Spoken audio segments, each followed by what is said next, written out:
Հատուկ մեր սիրելի հայրենակից դմբոների համար կարդում ենք Հայաստանի Հանրապետության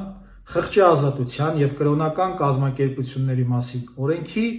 18-րդ հոդվածը։ Ուշադիր։ Պետությունը կրոնական կազմակերպությունների անդամներին ու սպասավորներին, այսինքն հոգևորականներին,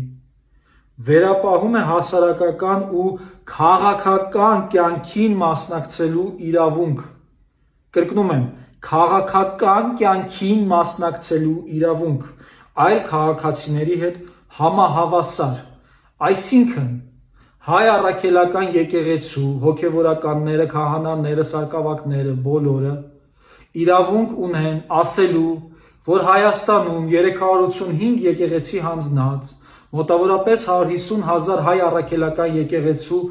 հետևորդի անօթևան թողածը, Արցախը հանձնածը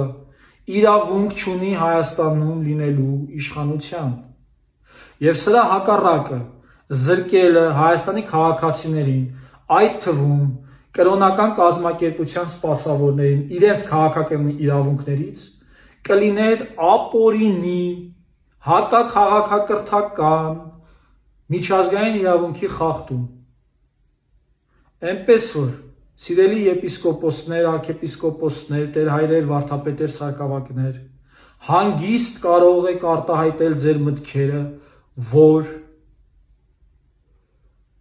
Հայաստանի Հանրապետության Սահմանադրության 17-րդ հոդվածը խախտածը, պետության և եկեղեցու տարանջատման սկզբունքը, իրավունք չունի լինելու Հայաստանում իշխանության։